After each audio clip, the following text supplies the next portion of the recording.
hum the theme song. Won't hold it against you if you get parts wrong. While the memory's not too strong, there's a piece of you from a time long gone. So while these fuzzy warm feelings remain, question we ask is still the same. Is it a treasure or just plain lame? Is this still good?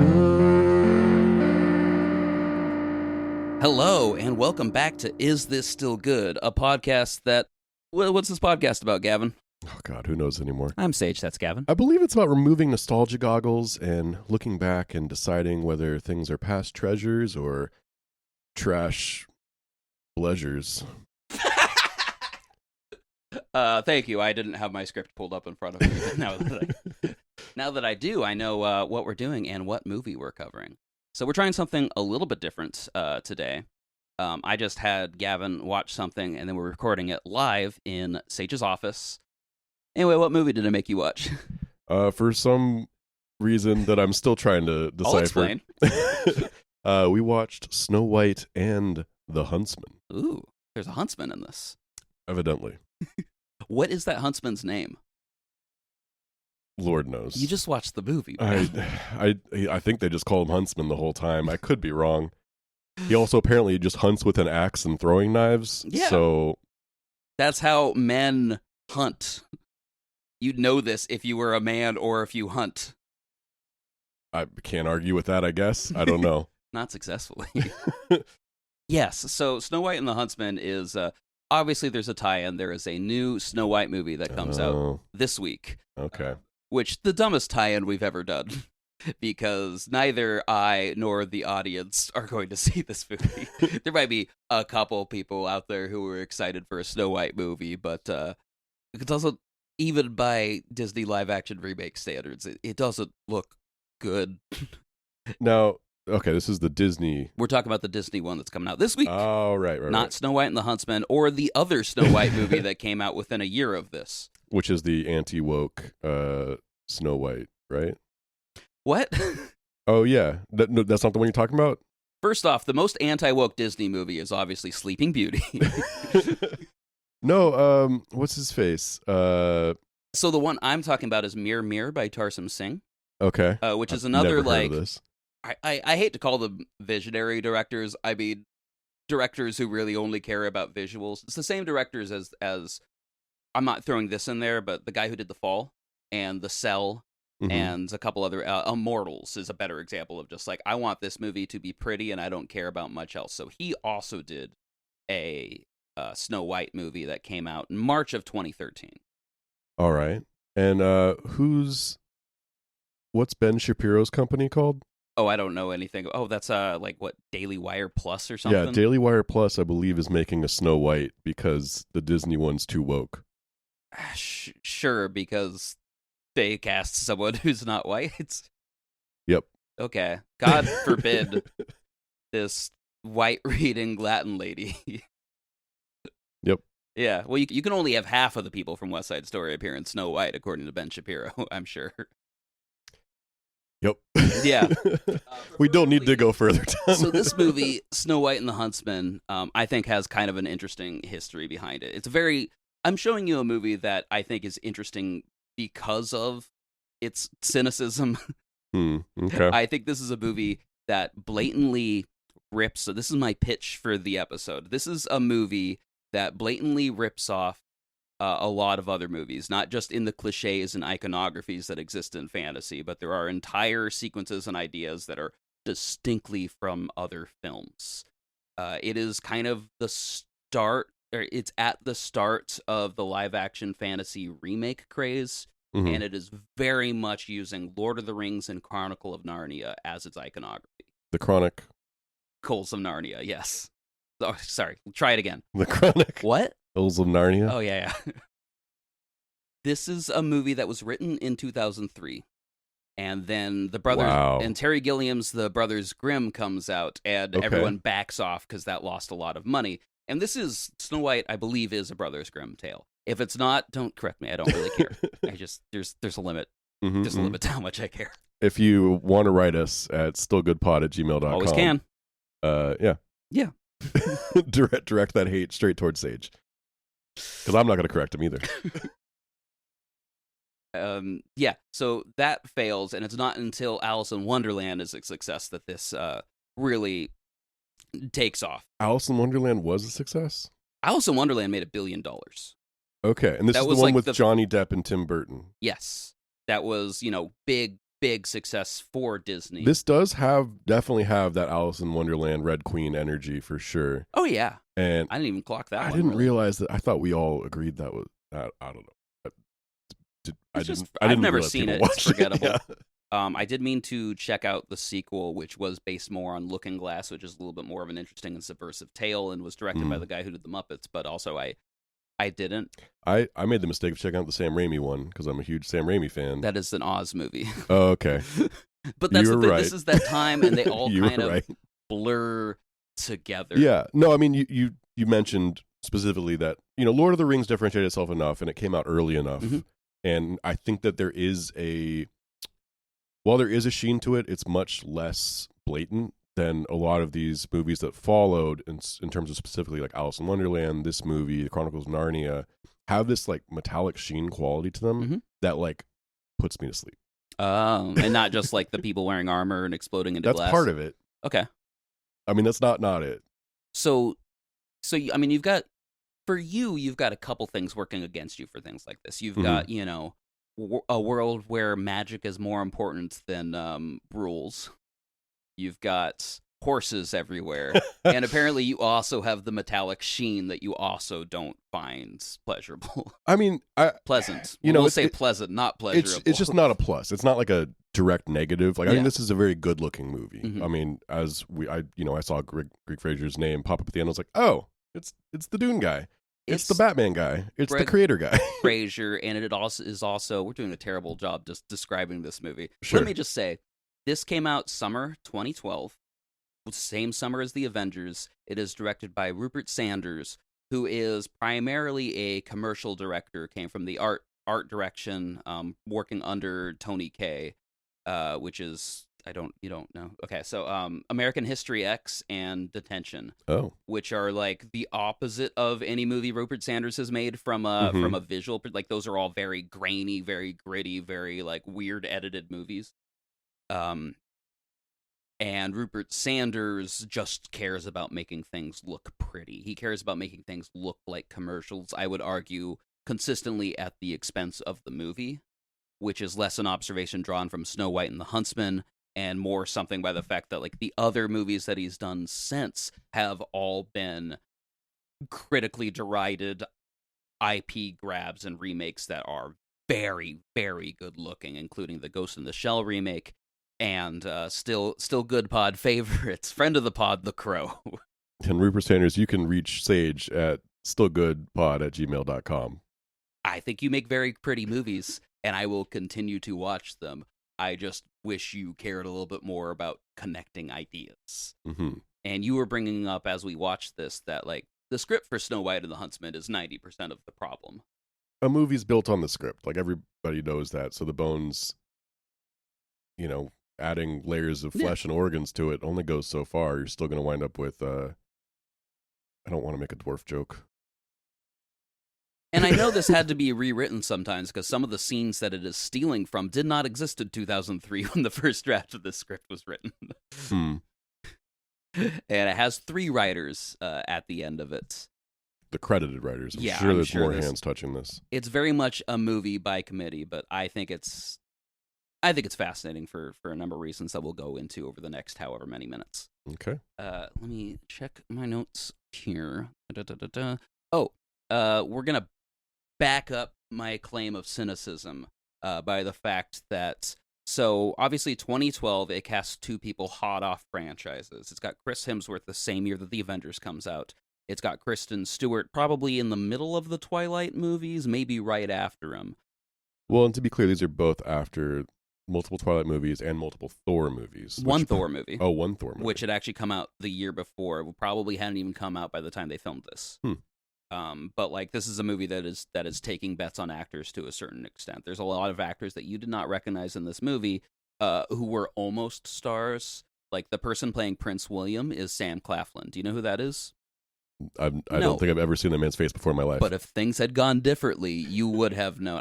It's one of those names that I recognize during this time when they're trying to launch a generation of stars, and Sam Claflin was up there with like Taylor Kitsch and Sam Worthington as like people who like almost became giant stars. Those two names I know at least. They were bigger to start with. I'm not going to take the time and do tappy tap and look up Sam Claflin right now, but I'll text you later. So look forward to that, audience. But can you guess what actor this movie tried really hard? A lot of people turned down the Huntsman role. Which, one more time, what's the Huntsman's name? I don't know. It's Eric. It's Eric the Huntsman. Did they say it in the movie? Probably. This movie doesn't expect you to know who it is. No, I don't feel like I have to. They call him Huntsman most of the time. The dwarves all have different names, but like you know deep down that they're sleepy and grumpy and... I mean, they called one of them Dale or something when he died. Yeah, they've got very Lord of the Rings names like Dwer and I mean, the dwarves more than anything else are like, oh, you have made them into the Lord of the Rings. Yeah, dwarves. very much. So they've just named one Gimli, and that's like honestly, you're asking who I would have guessed would have been playing the dude shooting arrows and being like, we should steal a kiss in the snow. Sure, that would have been Orlando Bloom, right? Yeah, I would have guessed the Ranger from Lord of the Rings. Okay, so that is who they tried to get for the Huntsman. That's what I meant. Yeah, Viggo Mortensen was like always the first pick, which makes sense. Just like, yeah, but like you're not even trying, and like Viggo Mortensen outside of Lord of the Rings has avoided franchises. He's just been trying to make interesting movies or wants challenging to ride roles. Horses through the desert, is what I'm understanding. Yeah, he did a Hidalgo. That's right.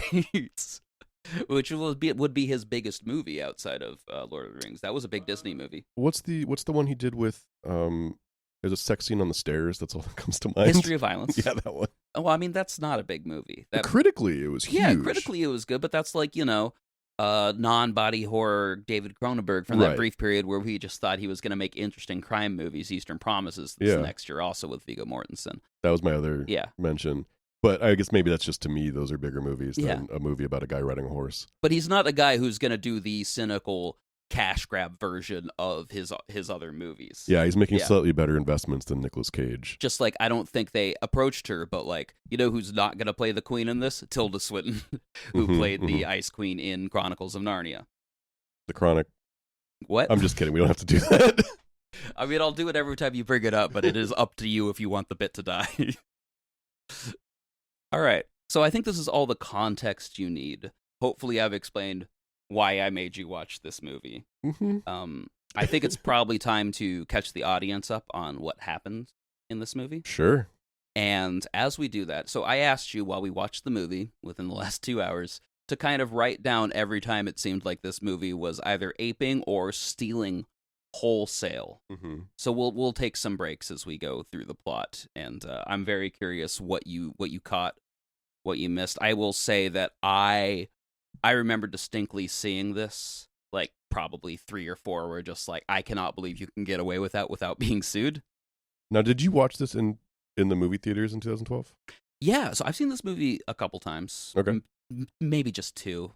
The sequel I've only seen once. I feel like you talk about it a lot, but maybe that's just because it's been on the docket. It has been on the docket. This is a movie I was always going to make you watch, and then a Snow White movie's coming up, so I felt obligated. I felt an excuse. You felt justified. To jump the queue. Justified is the word. We'll see if history backs you up with that. Well, it's a weird one. And I also feel bad like having Step Up 3 and this movie come out back to back, because it makes it seem like we're not taking this very seriously. My girlfriend, when I told her we were watching this movie, and she's like, why is Sage picking all the movies? These aren't ones that you have any input on, is it? And I'm like, no, they're not. Well, don't worry, because we got Castle of Cagliostro coming up. Sure do. This movie has some Miyazaki influences. Sure does. So I asked you to write it down as it came through, and let's get into that. Okay, so are we doing a traditional speed run on the... We're doing a speed run where we take breaks and point out the things it steals. Okay, and do you want me to attempt this? Yeah, always. Okay. You just watched the movie. I know, we but like... did talk through a lot of it. It's a very plot-heavy movie, which kind of weirdly, surprisingly makes it harder to surmise. Yeah. Or summarize. Because there's not a ton of character growth of any kind. All right. So yeah, there's a king and a queen and a daughter, and everything's great. They're a happy kingdom. But then it gets real cold, and the queen does not make it through the winter. So we got a distraught daddy king, and a daughter who's like growing up a little bit. And the king comes across a weird bunch of knights in the middle of a battlefield in what, is very much the beginning of Gladiator. Yes, that was the first one I wrote down. Were there any other Gladiator shots during this sequence? When the times were happier, much like in Gladiator, they were happier. They're just hanging out in fields of wheat, running their hands through. Right. I can't imagine that fields of wheat feel that good to run your hands through, but maybe I'm wrong. Be worried about bugs. You never tried, man. You got to weed it up. So they come across a bunch of like spooky kind of Sauron looking knights in the middle of a burned out forest. Mm-hmm. They easily dispatch them, but while doing so, they're just exploding into glass. Yeah, they're just little glass boys. And then they find a prisoner who's the king's like, damn, that's a fine looking prisoner. Yeah, they find a hot, sexy prisoner who should be queen, maybe. Yeah, why not? You'd marry her, right? There's nothing sketchy about it. You wouldn't get to know her or anything. No. She makes you forget about your dead wife. Right, and he's been inconsolable until this moment. He just needed, a consort. Yeah. So they get married. Also, it is Charlize Theron. Yeah, no, and she looks great in this movie. Yeah. Obviously, she's gorgeous. She looks great in some of this movie. Yeah, sure. And then on the wedding night, she just poisons him and stabs him, and immediately overthrows the kingdom and basically murders everybody. Mm-hmm. So really just taking a castle in terms of a positive. Yeah, not even taking resources. Like, you kill all the army. I feel like one of the things is you if I were to take a castle or take over a kingdom, one of the things would be to just like absorb the army and the workforce and the laborers and stuff, because otherwise all you've done is move houses. Right. Like, you haven't really taken over a kingdom if you don't have the army, if you don't have the loyalty of subjects and everything. You just have a better defensible place than the prison that she's I'd file this under goofs on IMDb. Goofs, her plan isn't very good. But while she's doing such, a few select people, specifically the daughter's best friend, get away on horseback, and the princess is thrown in a castle because maybe she'll be useful in the future. And that is, I think, maybe a direct quote. You never know when royal blood will come in handy. Yeah. I've been struggling. When I watch these movies, I try to write down what clip's going to open the episode. I don't think there's a single line of interesting dialogue in this movie. It's Mirror, Mirror on the Wall, who's the fairest one of all, is, the obvious one, I guess. Sure. Maybe I'll just open it from a different movie and see if anyone notices. And I'm not speedrunning this because it seems like you really want to. Yeah, okay, just making sure. So time passes, I think, and she instantly, and then she's like, now that she's moving in, everyone's dead. She's like, now I can put my mirror on the wall. Yeah. And so some people do that for her. She gets really mad at them and shouts them out of the room. And then the mirror comes to life, drips out a little glass man, who, looks like your average. First off, he's a mirror man. Mirror man. And he's like, you're super fair. Yeah. You're hot as shit. What do you want? Don't worry about it. Yeah. You're fair. Yeah. That might change someday. Yeah. Someday there will be one who is fair. And it feels like it just kind of jumps, and then he's like, never mind. There's someone who just turned 18, so that makes her fair. Which, again, I think a direct quote from the movie. Snow White has become fair. Fortunately, she's just locked in your tower, and you can take care of it. Now, question. Very important question, because we've had a time jump. Has Charlize Theron aged at all? No. Oh, why is that? Because she takes baths in milk. I think she's absorbing life force from people, but the milk bath might have something to do with it. Okay. I don't know if it's a Lazarus. Her skin routine, though. Yeah. Yeah. Yeah, and then, but the princess is grown up into Kristen Stewart, who, to rewind back to my memory of this movie coming out, there was a ton of bad PR because her and the director of this movie started hooking up. He was married, and that was most of the PR that this movie was getting at the time, was adultery and that's what most people knew about this. You asked me during if people knew about this as the movie was coming out. I'm not sure, but by the time a sequel was announced, that was definitely in it enough that Snow White got written out of the movie. Whoa. And if you think this movie is cynical, what if I told you that the sequel doesn't even have Snow White or most of the dwarves in it? So it's just the Huntsman? It's the Huntsman. It is. It also has Emily Blunt and Jessica Chastain. It's a weird before and after movie. Taking place before and after the events. I guess that is how you write out Snow White. Yeah. Is you just do it before she exists. And it is also taking iconography largely from Frozen, because there's another actual ice queen that is the sister of Charlize Theron. Is this a Disney property? It's not, no, right? Just Brothers Grimm. This is, free use shit. Okay. Yeah, you'd think the Frozen one would be more dangerous to dangerous world to tread in than Snow White. Okay. Which is, you've always been able to make it. You and I could make a Snow White movie, no problem. And I mean, I remember at the time thinking it was a little unfair that Kristen Stewart was getting all the heat for this because she wasn't the one who was married. Yeah, I mean, she's dating someone famous. And I forgot. Yeah, yeah, she was she's dating Robert Pattinson. And I'm not casting judgment on any of this. In fact, my judgment is going to be reserved for the person who's more in power and is married. I think, if you have to cast a villain here, it's Rupert Sanders. However, that is not what the media Multiple people can be shitty too, now. But yeah, no, to the it's point definitely... that and this is, I don't know if you remember at the time, but our president decided to weigh in on this on Twitter and Facebook and everything else, and be like, Kristen Stewart should not take, or Robert Pattinson should not take Kristen Stewart back. She's, called her a bunch of nasty things. I mean, and he shouldn't, but you also don't have to call her a bunch of nasty things. No. I mean, he shouldn't weigh in at all. Who the fuck cares about this? This is just, but she's not in the sequel. Anyway, Messy going back movie. to Snow White. Sure, why not?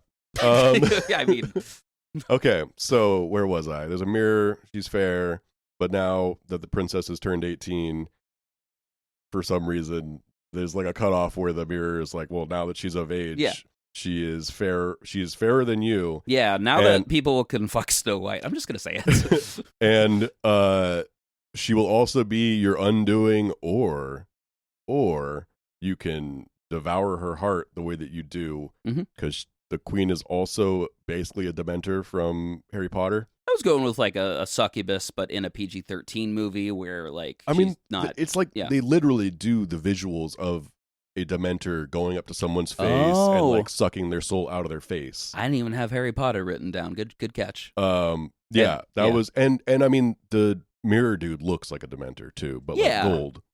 Sure. I think there's been older robes. I would put that in the Lord of the Rings. That's the word. I forgot it. Nazgul. Nazgul? That's the Lord of the Rings Wraith guys. Oh, okay. Not Razgul, who makes the resurrection pits. No. Okay. But sure. We're all caught up. Well, actually, thinking about again, Greg Fraser, who shot this, also shot Dune. Milk baths basically showing up in Dune. That's so now we've gone full circle. Now people are ripping off Snow White. How he got the job.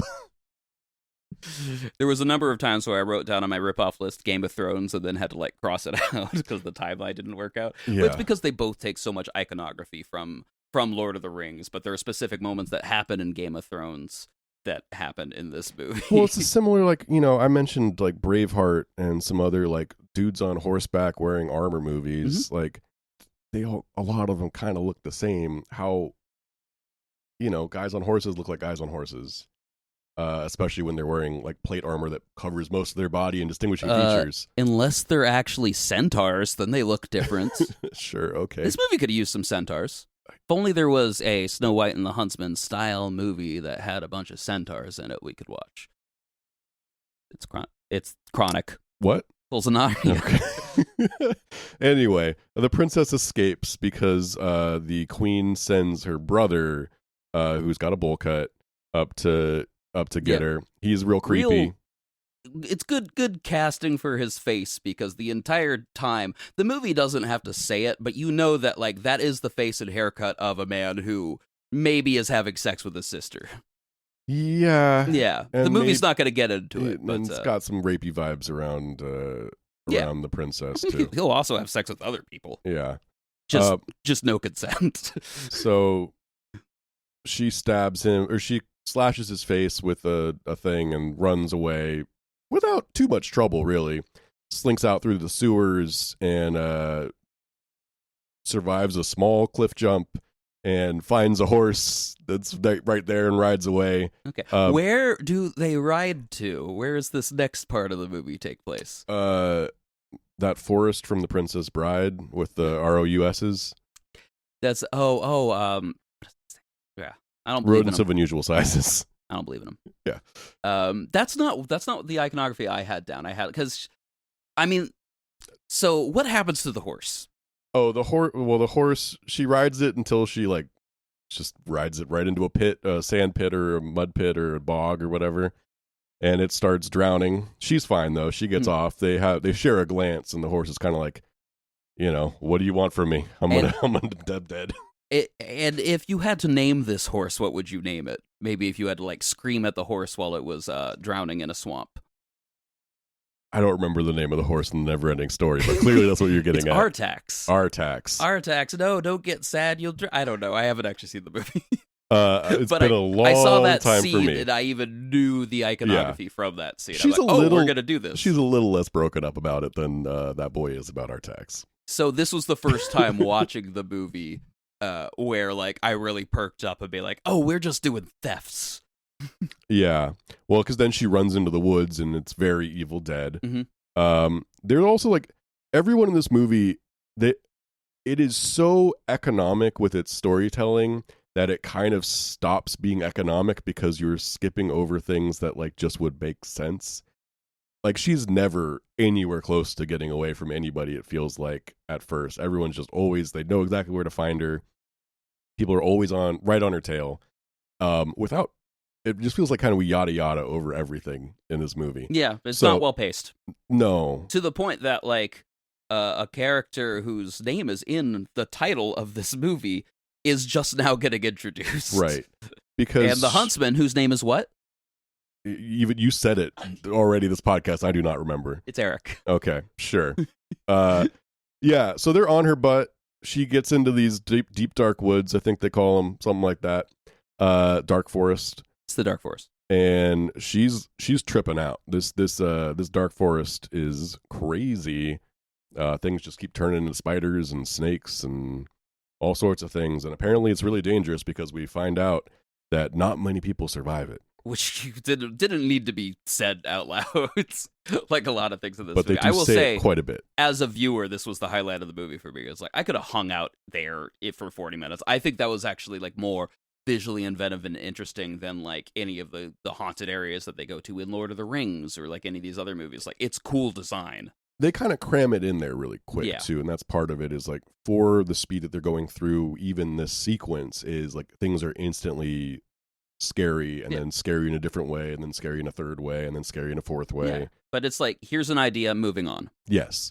Which, for this part mostly works, but also then I just can't tell how much time is passing in this movie. Yes.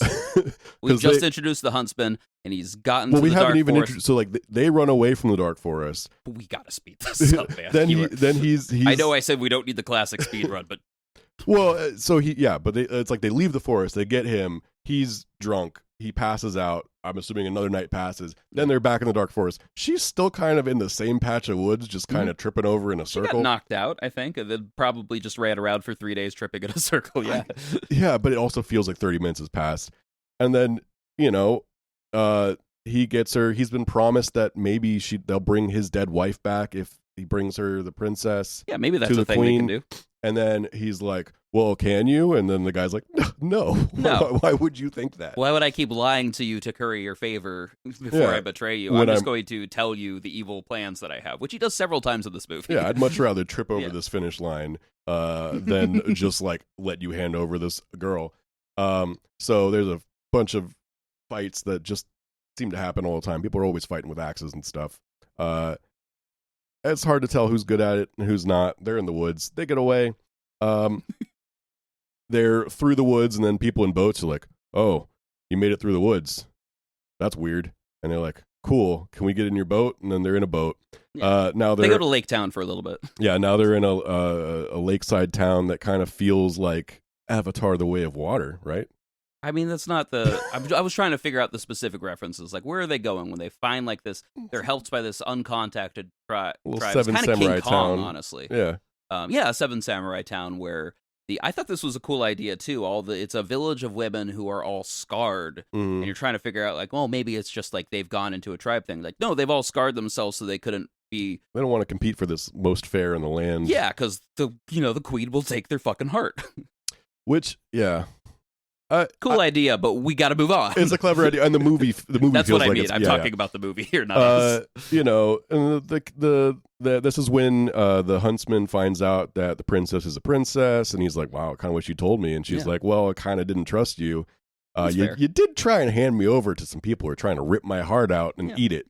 And he's like, hey, fair trade. So he runs off into the woods because he's like, this doesn't seem like fun anymore. And then as this movie keeps doing, the bad guys just show up and burn everything down. He's like, oh man, I had just started walking away, but I guess I got to turn around because cool guys don't walk away from explosions. And he goes back in and they get away because why not? Then they're on the run again. Yeah, they're back in the woods. Are they back in the... Yeah. Oh, yeah. Different woods, same woods? Well, you got to get in the woods to get to the...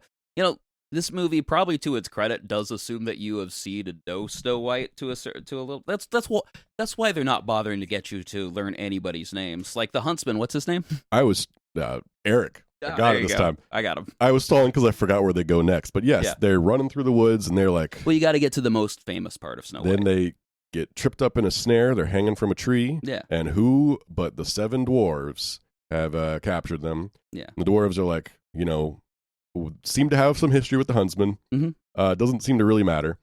And then the bad guys have again found them, and the dwarves like, well, I guess we got to cut them down and run away again. So now this group of 9 run through a cave. 7. Well, 9. Oh, yeah, 9 counting the huntsman and the okay. princess. It's like you shouldn't forget how many dwarves there are in a Snow White. Which are like the only. They're all played by very famous character actors. It's a murderer's row. Like, even compared to who they got to star in these movies, like, every single dwarf... Well, not every single, but I recognized 5 of them, and then the 6th one came out, and it is, a bunch of British character actors, mostly. Ian McShane from Deadwood. Bob Hoskins from Super Mario Brothers. Yep. And, Nick Frost, Eddie Marsden, a couple people that I'm not, but like you recognize everyone's face, but their bodies are the wrong size. Yeah, it's actually a pretty well done effect, but it is a little. It did not make the little people of America happy, which is the name of an organization, not me being bad.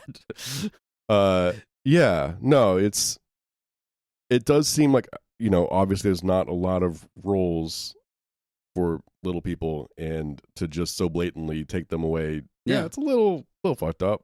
Yeah, it was like, I don't know if I want to wade into that, but I think about that as the same thing as like casting like large men as giants, where it's just like you've got a limited pool. There's a lot of talented people. Yeah, grabbing 7 people, like that would be a lot of work. Now, would it be more work than doing digital artistry to just Yeah. And again, it looks pretty good. You can kind of see the seams every once in a while, but overall, I mean, the VFX in this movie in general look pretty solid. Got nominated for an Oscar, well-deserved nomination. There was really only 1 or 2 moments where I'm like, oh, this doesn't work. But it looks, it looks every bit as good as The Crow, Rupert Sanders' movie that came out last year, which still looks good, but there are moments where you're like, this should be better. Again, Rupert Sanders, reach out to Sage at stillgoodpod@gmail.com. Yeah, I want to compliment you more. The visual effects in 2012 Snow White and the Huntsman look better than anything I can think of from that time. That is especially anything that's like high fantasy. Well, speaking of directors who crib a lot, if you want to come on the podcast. Yeah. You want to talk about how much you like Terrence Malick, clearly. So we'll have you on for Badlands. So they've made it through a cave. They're in Studio Ghibli world. We literally meet the what's that guy's name? The King of the Forest from the other princess movie. Princess Mononoke. Yeah, that was the other one that I had down. Yeah. The biggest just straight up thefts are Never Ending Story and Princess Mononoke / Pokemon Forever, because they also do a straight up Princess Mononoke ripoff.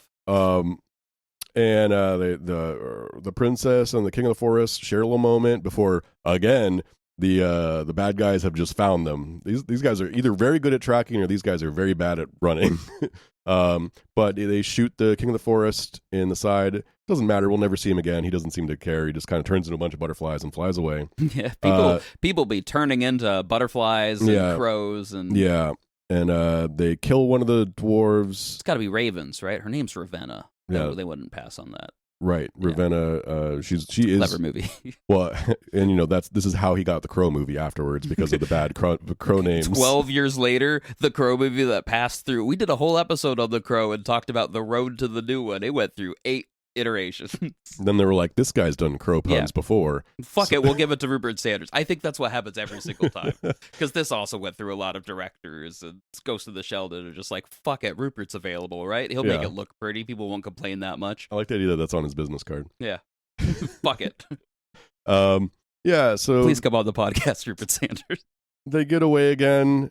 I mean, I this is where I'm starting to struggle with like tell you what the plot of the movie is because they just keep getting away and then eventually she goes to her. Oh, this is when they go to the uncle. No, is it an uncle? The Duke. Is this when they go to the Duke? Well, first don't they have the apple in the forest and she's poisoned and then she's got to go there. Oh, maybe they bring her to the closest place, which is that's the Snow White staple of the evil queen in disguise. Although this time she's disguised as her hot friend from childhood who's now grown up. Prince William. The only person in this movie with a name. Which actually, now that I think about it, this was the only time they kiss, so he's never kissed her in the movie. I don't know. Because the other part of Snow White is it Sleeping Beauty who's woken up by love's first kiss, or is it... So we talked about this because there's like a whole series of Disney and fairy tales in general that like have these specific. There's multiple movies with poison apples. I'm sure. I think it's mostly Snow White.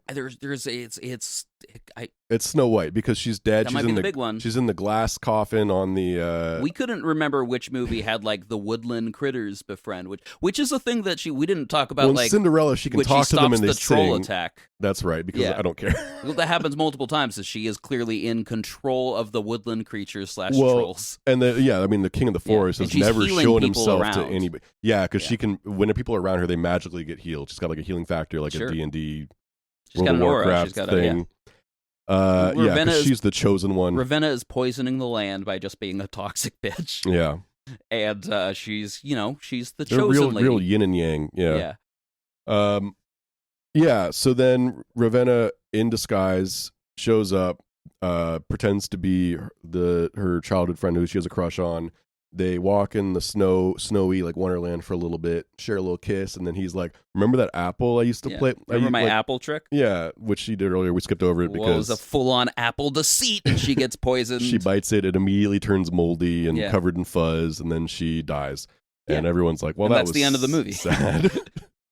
And then, which is why Snow White's not in the Huntsman sequel. I guess they bring her to. That's how they get to the Dukes. They just bring the corpse to the Duke. Yeah, that's kind of where they were headed anyway. Sure. Yeah. And then the Huntsman does a monologue about how much he misses his wife. Yeah. And then he kisses this dead girl on the lips. Which I brought this up to. I think it's worth repeating.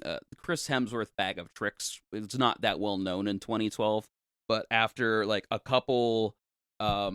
Like higher profile movies and even in some big blockbusters, one of the things I think he's exceptional at is just grieving and feeling guilt, whether that's the guilt for, not going for the head on Thanos in Infinity War, that like was one of the things that makes Endgame really work through it. But also even like the little bit of that through the Extraction movies, give it enough pathos to elevate those movies a little bit beyond being just like fun beat 'em ups, long shot action movies. It is the fact that like he misses his dead kid and is trying to like have a connection to the world. Yeah. And he feels shitty for being a bad husband. Right. And I mean, it's only made weird because I think Snow White forces him to have to kiss her on the lips, and it should have been a kiss on the forehead. Yeah. Everything else about this works. You're blaming the dead comatose girl for the kiss? Is that, you mean the movie Snow White? I'm blaming the history that is Snow White. When you're a slave to the iconography of the story exactly. that you're telling, he's like, you can't just do this movie and not have the dwarves in it, although that would probably be a smarter movie. I mean, yeah, this movie is like barely. Like you've said multiple times, this is Snow White in name only. It feels like at least everything that is Snow White feels very forced.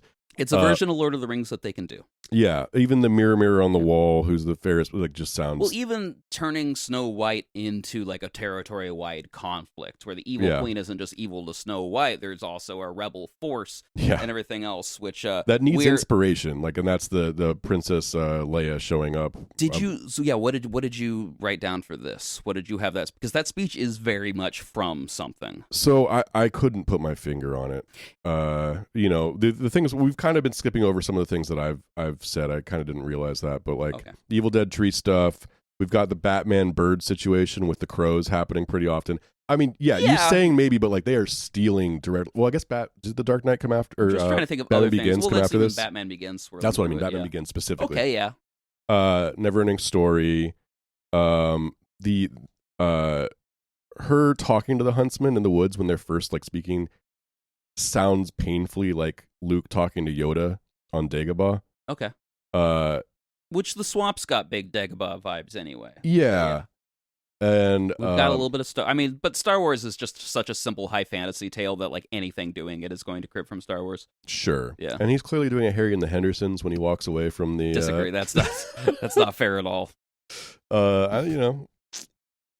You'd have to trick him and be like, go away, and then turn around and cry. And by this time, I can't tell if I was like just tired or the movie was kind of working, and I did stop taking some notes a little bit. The Who's With Me thing, like, it just felt like a one of those speeches. You put Braveheart. Braveheart is what you mentioned to me. I went with a totally forgotten movie from the late 90s. The Passion of Joan of Arc with Mila Jovovich. Like, that is what that is stolen from. This movie feels like it would crib a lot from. I was looking at like Joan of Arc iconography in general because, short of just having crosses everywhere. Well, she's a chosen person. She's a chosen young woman who's leading an army. And, so basically it's stealing from Bill and Ted is what you're saying. Anyway, she's back from the dead because of the kiss, maybe. Because why not? They lead an army over to attack the queen, who's in like a waterfront castle. Great landscape, beautiful views.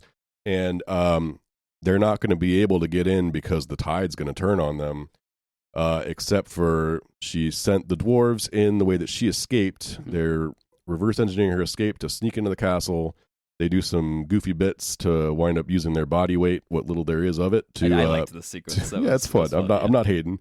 I like that. Like they have to form a counterweight, but they're dwarves, so 6 of them have to jump on it. Yeah, they open the castle, and then there's a big old battle. Now, is there a part where all the dwarves sneak in behind a moving horse? Yes, there sure is. That is actually the dumbest thing to happen in this movie. I mean, and shout out to the bit that I was very much enjoying when they're trying to sneak through a place and like we all move as one, and then they get stuck in a doorway together, and then you follow me. Yeah, you can't actually. Yeah. So there's some fun bits. There's a big old battle. Snow White sneaks off on her own, which is like another trope that I hate is like big old battle sequence, but the main good guy and the main bad guy always like wind up in their own little situation kind of on their own. So you've got like this cutting between a big old battle sequence that's like partially in slow motion, partially not. And then Snow White fights magical queen demon. And eventually she stabs the queen and the movie's over because now she's the queen, and it's okay because the good monarchy's in power. The queen is dead. Long live the queen. Yeah. That's Snow White the Huntsman. I had a few other non-plot notes I want to go over before we do our judgments. I'm done with plot points, so or no, non-plot. Yeah. So I like the score in this. I think it's something that like I just kept noticing through as just being really, really effective. Maybe doing more work than most of the movie is to just get the iconography across. I'm not surprised that it didn't get represented anywhere but is that score functional? This movie is very functional. This is a functional ass movie. I wrote down a couple notes. Really just one. What accent is Chris Hemsworth doing? I mean, first off, almost no one in this movie is actually British, but everyone is doing a British accent. Well, you called it out as Scottish, and I'll buy that. Yeah, I mean, there's a brogue to it. He's Australian. Yeah. But like when he does Thor, it works. I buy it as like a Shakespearean performance. The accent is very much like what you would expect if you go to see a Shakespeare play. Sure. And it makes sense that the down on his luck commoner Huntsman you might want to separate that from everyone else, highborn, lowborn with an accent. Personally, I would have loved to hear him just doing a bunch of Cockney rhymes. Cockney, yeah. You're on the same page. But give him a brogue, make him Scottish or something. But like, man, he is not committing to it. It is not pulling off. There was times in the voiceover towards the beginning where I'm just like, 1 in 4 words Scottish. I'm trying to imagine Colin Farrell doing his densest Irish accent in this. Yeah. It's a lot of fun things you get. It's not, I mean, Brad Pitt showing up and doing his pikey. Yeah, I'm just gonna say, in a movie where like Kristen Stewart's doing a British accent, Charlize Theron's doing a British accent, I wasn't expecting to have the problem with Chris Hemsworth, and that's the one that stuck out. I mean, I'll say it didn't rub me wrong. None of the accents did. It's a lot of like, what's wild to me is the dynamics in terms of the performances in this. It's all like. The other note there's no like middle ground when people are talking. It's either like under their breath or shouting. And it's always the step is like mid sentence. Yeah, it's a very. I described it as an Charlize Theron is Eddie Redmayning her way through this movie, which apparently meant nothing to you. But there's a little movie called Jupiter Ascending where Eddie Redmayne is basically the Prince of the Galaxy. It's a Wachowski brothers movie. It's out of its mind. It does not work, but it has its strong defenders. Trevor, if you're listening, I assume you love this movie. Yeah, no, I was just getting Austin Powers having just been defrozen, and probably Tyler and Adam really too. Bad and shouting a lot. Yeah, it was like they can't control the volume of my voice. Thank you for pulling the mic away. I'm gonna do another Eddie Redmayne impression. It was like, I create life and I destroy it. I bet that didn't even pick up on my microphone.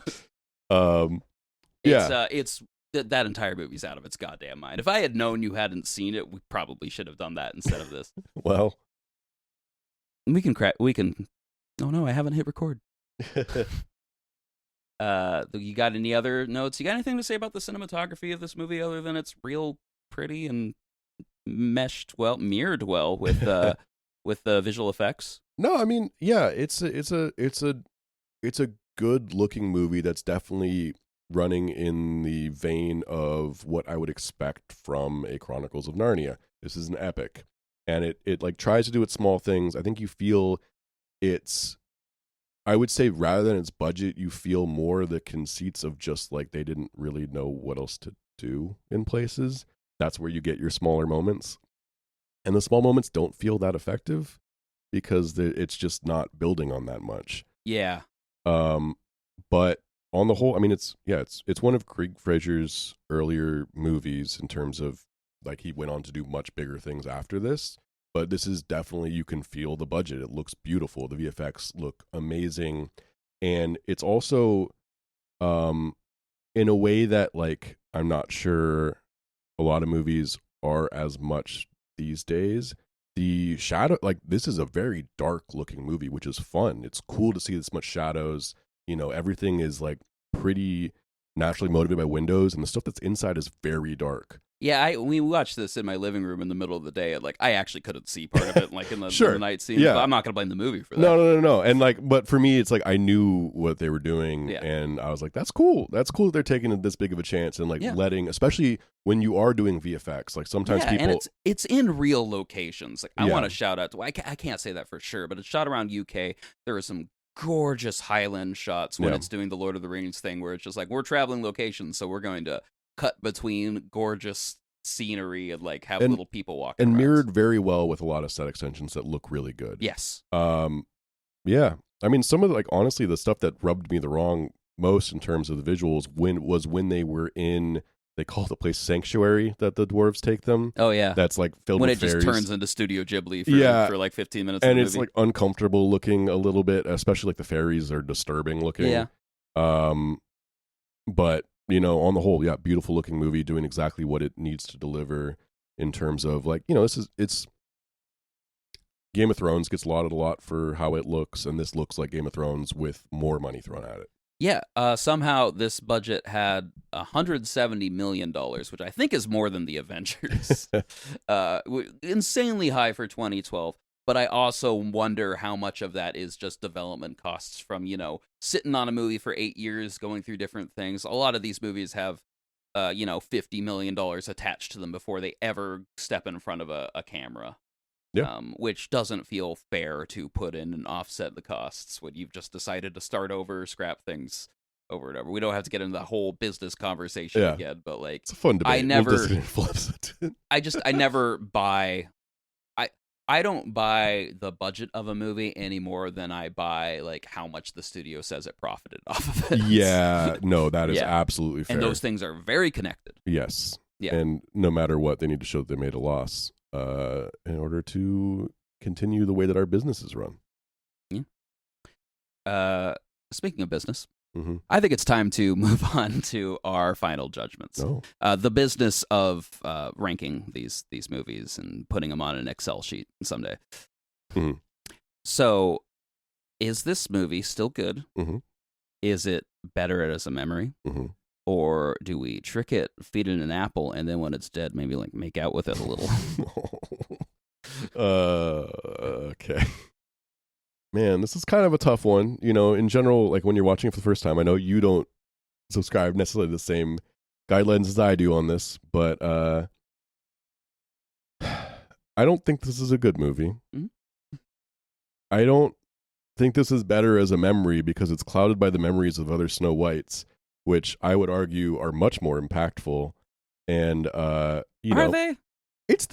This was Disney's first feature, right? Unless I'm remembering that incorrectly. We've really dropped the ball by not talking about the original Snow White on this. Well, but I just don't know that much. And I don't think it's a particularly great Disney movie, but in its time and place, like it was the first Disney movie ever. Yeah. And, based upon that is how we have the empire that they are now, which, where it's at now may not be as important as it was when we were in the as kids, and then we were in the golden era, during the golden Disney age. Renaissance. Yeah. But all the movies that they're currently making live action movies out of. Yeah.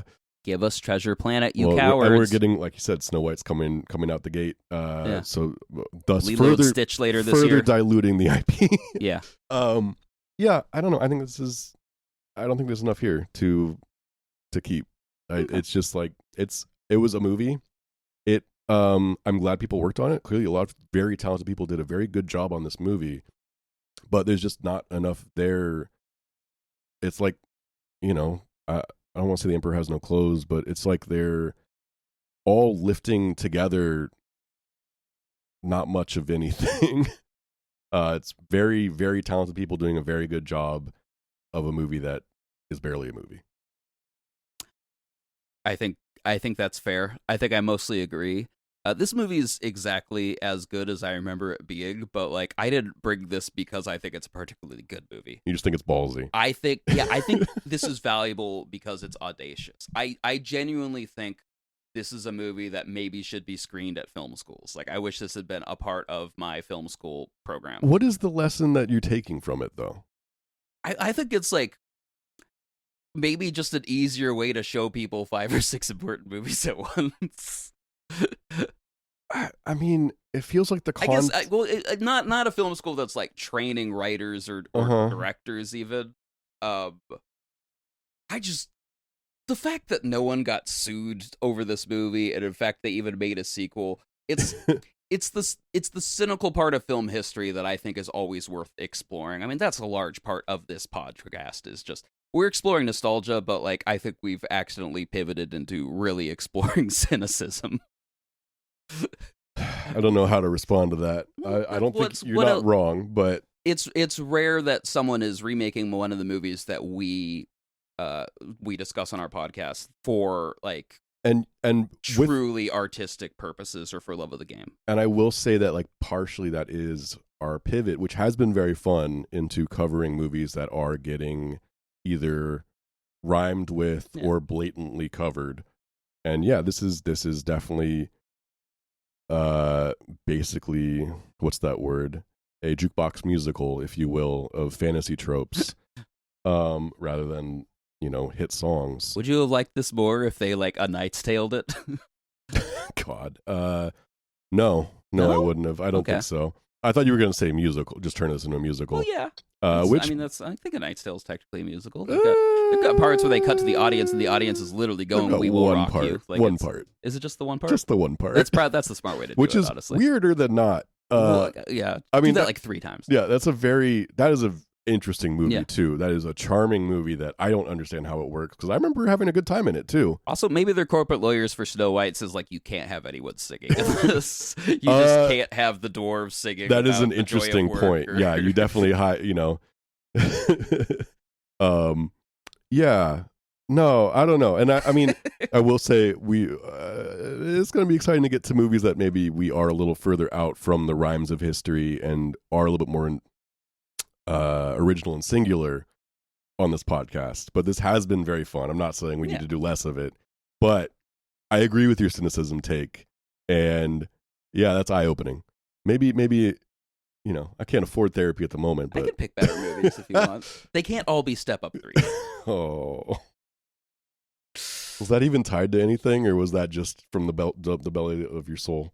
That's just a movie that I love. That's Okay. not. It's Fair nothing enough. coming out. We would have released it with Wicked if we were like that's Sure. Yeah. It's so sad that like every single movie I want to talk about, like I can find a way to tie into something that's coming out. That's not sad. That's just okay. like, I mean, Yeah. it's I shouldn't be sad about it.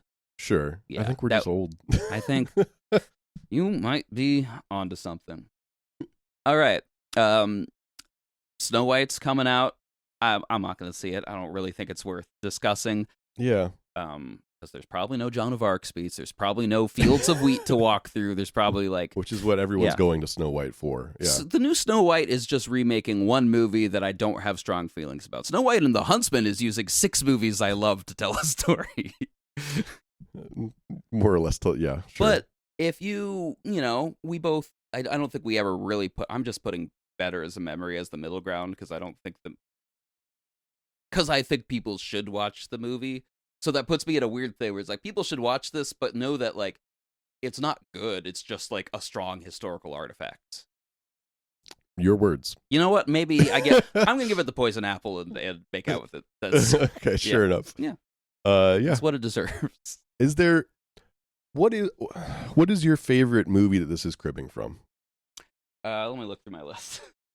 Probably because we just did the Gladiator movie. Mm-hmm. I didn't realize how much of this was just like Gladiator or someone trying to make a Ridley Scott movie. I mean, it's Lord of the Rings. Yeah. It's that first Lord of the Rings has like a lot of iconography from it. And I think we both agree that the first movie is by pretty far good. the strongest. Yeah, and I mean, I do think that like, everything that I got from this movie, I got more of and possibly better from the Fellowship of the Ring. Sure. So, I would say go watch that instead. And that's from someone who doesn't particularly like Lord of the Rings. Yeah. And, I mean, honestly, and if you're into animation, it's probably worth looking at the original again, just for its place in history and maybe the techniques being used, more so than it actually being a great movie. And if you have Daily Wire Plus, cancel that shit. Yeah. If you don't watch Snow White and the Huntsman, you definitely don't need to watch The Huntsman Winter's War, even though that's the one that's actually streaming on HBO. Yeah, sure. All right. Yeah. Go watch Lord of the Rings is, I guess, what we're saying. I don't like that stance. Yeah, that's not where I thought the you don't podcast need a would be. recommendation for Lord of the Rings. How do we end this shit? God, I wish there was a Rupert Sanders movie I liked enough to recommend. Because it's just like, here's the thing. Rupert Sanders may accidentally make a movie that is great someday. Sure. I don't feel like he's the one screwing up any of the movies. I just feel like he's not putting in the work to elevate it. Mm-hmm. And I think maybe a better director would be. I would take a movie that looks slightly worse if it's more than the sum of its parts. But all the movie I talk about is just like Snow White and the Huntsman is a lot of pretty good scenes that do not add up to more than the sum of its part. In fact, they add up to significantly less. I was wondering when I was watching this how much longer this was than the original script or the original cut. And I don't, because it does feel like it is extremely to the point of being not like overly economic, like we talked about, that it just is cut so fast that not much is able to sink in. The actors don't get Yeah. the time to really live in scenes that much. There's like 2 good monologues where someone actually gets to perform. I think it's Chris Hemsworth every single time. I mean, Kristen Stewart gets her monologue like crazy, and that was decent. Right. I mean, and Queen Ravina or whatever has some monologues that some of them are better than others. Yeah. And she has too many. It is, well, it's also, and she's tied to Mirror, Mirror on the Wall. Yeah. Over and over again. So I don't know. You don't think an actor can pull that off in a way that doesn't make you giggle? Because I don't. So I'll answer for you. There's some lines in dialogue. Doesn't matter how iconic you are. Doesn't matter if the audience is waiting for them to say it. Which is like you could have gone without. If she had said something different than Mirror, Mirror on the Wall, that would have been fine. I don't think you can even get away with saying, and they don't in this movie, but like you can't say fair maiden and like Maiden fair. Yeah. Yeah. It's just not a word that's ever not going to sound normal to me. And some of that's like, I've got my own problems with like Shakespeare, even Shakespearean language, I sometimes struggle with in terms of just like, it doesn't quite work on me because it sounds so put on. And that's, we are getting way off topic, but, talking about Aaron Sorkin. Our modern Shakespeare. Yeah. Well, I mean, it's when people speak perfectly all the time, always. Mm-hmm. And Aaron Sorkin can get away with it. Like The Social Network, like everyone is brilliant. Yeah. All the time. And it completely works. And I buy all the empathy. It doesn't bother me at all. But like when people say, doth through which sun through which yonder window breaks, people don't talk like that. I mean, yeah, unless you're setting up a world like it works in the Thor movies, I would argue, and they're light on that as well. But you get to have Tom Hiddleston call someone a mewling quib, and you're like, yeah, I'll look that up later. Fair enough.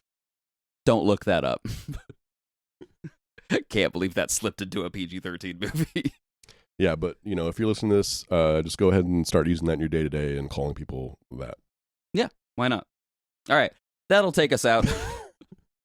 On the mewling quim, we're going to bow out.